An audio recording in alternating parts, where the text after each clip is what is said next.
Hello, I'll be taking the 16 personalities test. I've done this test before years ago, so I already know what my type is, but I'm gonna do it again just for this video.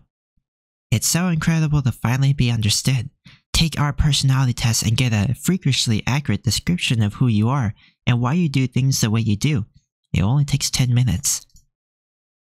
It's a nice little animated picture they have there. Alright, let's take it. Complete the test. Be yourself and answer honestly to find out your personality type. View detailed results. Learn how your personality type influences many areas of your life.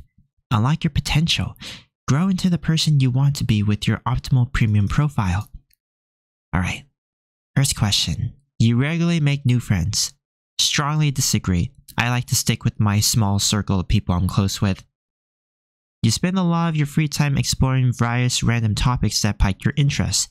Definitely. Seeing other people cry can easily make you feel like you want to cry too. Moderately agree. You often have a backup plan for a backup plan. Slightly disagree. You usually stay calm, even under a lot of pressure. Slightly disagree. At social events, you rarely try to introduce yourself to new people and mostly talk to the ones you already know. I'm gonna say I slightly disagree with that. I know earlier I said that I strongly disagree with having, more friends, but this is like a social gathering where I'm just meeting people without, befriending them. So that's why I'm saying slightly disagree. You prefer to completely finish one project before starting another. Slightly agree.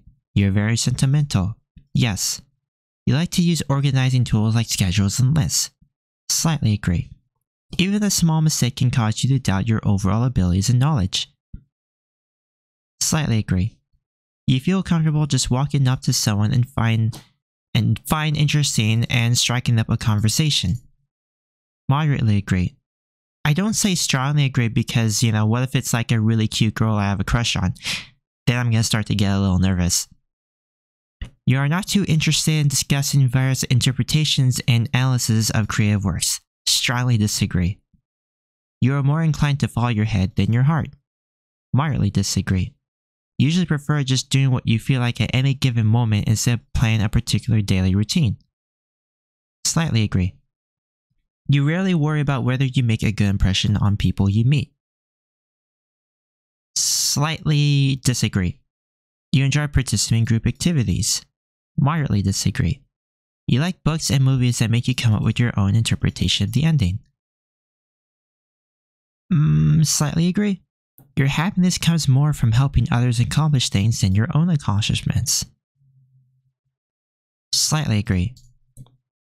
You are interested in so many things that you find it difficult to choose what to try next. Absolutely. You are prone to worrying that things will take a turn for the worse. Slightly disagree. You avoid leadership roles in group settings. Absolutely. You're definitely not an artistic type of person. Absolutely not. You think the world would be a better place if people relied more on rationality and less on their feelings. Moderately disagree. You prefer to do your chores before allowing yourself to relax. Moderately agree. I have a philosophy that I follow. It's to do the painful things first. Relax later. You enjoy watching people argue. I admit, it can be a little funny sometimes. Slightly agree. You tend to avoid drawing attention to yourself. I'm gonna say moderately disagree because some of the clothes that I wear can really stick out a lot, and I have tattoos also. Your mood can change very quickly. Absolutely. I'm a very moody person. You lose patience with people who are not as efficient as you. Moderately disagree. You often end up doing things at the last possible moment. Slightly agree. You have always been fascinated by the question of what, if anything, happens after death. Absolutely. You usually prefer to be around others rather than your own. Moderately disagree. You become bored or lose interest when the discussion gets highly theoretical. Moderately agree. You find it easy to empathize with a person whose experiences are very different from yours. Moderately agree. You usually postpone finalizing decisions for as long as possible. Slightly disagree. You rarely second guess the choices you make. I'm gonna say I'm right in the middle. After a long and exhausting week, a lively social event is just what you need. This is a hard question for me because it's like I enjoy going to large social gatherings and going to concerts, but I also love going on long walks alone and going to the library alone just as much. So I'm not going to answer this. You enjoy going to art museums. That I do. You often have a hard time understanding other people's feelings. Slightly disagree. You like to have a to-do list for each day. Moderately agree. You rarely feel insecure. Slightly disagree. You avoid making phone calls. Absolutely not. You often spend a lot of time trying to understand views that are very different from your own. Yep. In your social circle, you are often the one who contacts your friends and initiates activities. Majority of the time, yes. If your plans are interrupted, your top priority is to get back on track as soon as possible. Moderately agree. You are still bothered by mistakes you made a long time ago. Slightly agree. You rarely contemplate the reasons for human existence or the meaning of life. Absolutely not. Your emotions control you more than them. Yup, I got hyper-turbulent feelings. You take great care not to make people look bad, even when it is completely their fault. Slightly disagree. Your personal work style is closer to spontaneous bursts of energy than organized and consistent efforts. Slightly agree. When someone thinks highly of you, you wonder how long it will take for them to feel disappointed in you. Slightly disagree. You would love a job that requires you to work alone most of the time. Slightly... I am right in the middle. You believe that pondering abstract philosophical questions is a waste of time. Definitely not. You feel more drawn to places with busy, bustling atmospheres than quiet, intimate places. Slightly agree.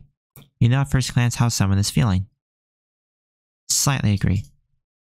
You often feel overwhelmed. Slightly agree. You complete things methodically without skipping over any steps. Slightly agree. You're very intrigued by things labeled as controversial. Moderately agree. You would pass along a good opportunity if you thought someone else needed more. I'd say yes. You struggle with deadlines. Slightly disagree. You feel confident that things will work out for you. Slightly agree. Okay. Let me see my results. Alright. Advocate INFJT. Yep, that is my personality type, alright. Okay, let's look at mine. This trait determines how we interact with our environment. So I am 51% introverted and 49% extroverted. So I'm barely an introvert right there. And you know what? I completely agree with that. I would say that I have some very ambivert personality traits, but I'm still an introvert by nature when you analyze the cognitive functions. Energy. This trait shows where we direct our mental energy. I'm definitely intuitive, alright.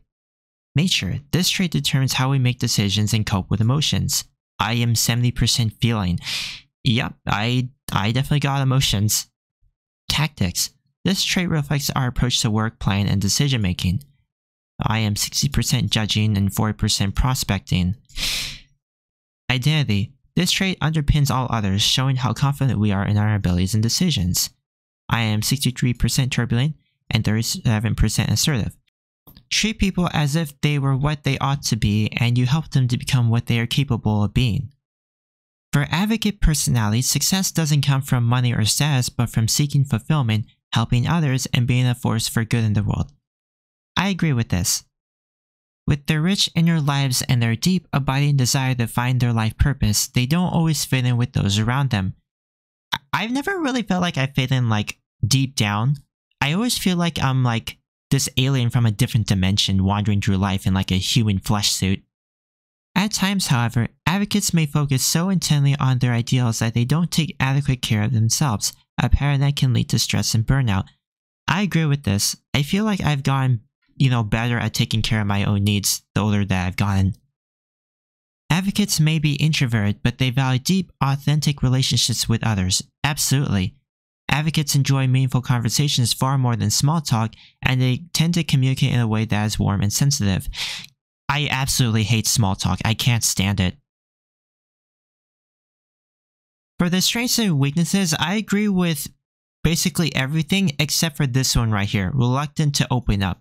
Advocates value honesty and authenticity, but they're also private, which is true, but they may find it difficult to open up and be vulnerable about their struggles, not wanting to burden someone else with their issues.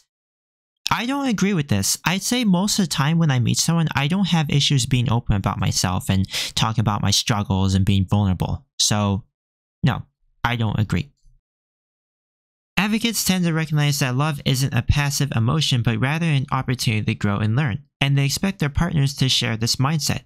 As a result, relationships with this personality are not for the uncommitted or the shallow. I agree with this. If advocates have to be fake to tone themselves down to gain someone's approval, then that person probably isn't the best friend for them. I agree with that also. This page is about parenthood. Well, I don't have kids, so I don't know if I should talk about this. For advocate personalities, jobs that involve helping and connecting with people can be deeply satisfying. It's no surprise then that many advocates gravitate towards work as counselors, therapists, psychologists, social workers, teachers, yoga instructors, and spiritual leaders. I agree with this except for the yoga instructor part because I am not a flexible guy. Advocates are incredibly versatile, but some work environments may rub them the wrong way. This is especially true of workplaces that offer little independence or agency, forcing employees to adhere to rigid, repetitive protocols without regard for their individual needs or strengths. I agree with that. If I worked in a super rigid environment and I always had to follow all the rules and I had no creative freedom, I would be completely miserable. And competitive work? Yeah, I am not a competitive guy. So here's our question for you, advocate. Are you ready to take full advantage of your unique strengths to unlock your true, exceptional potential? If so, your premium profile will give you the new insights into your personality, your relationships, your career path, and your life's mission. This is the journey of a lifetime, and you'll find everything you need to get started by moving on to the next section. Premium profile. Oh, so they're asking for money. Nah, I'll pass. I am satisfied with this. Thanks for watching.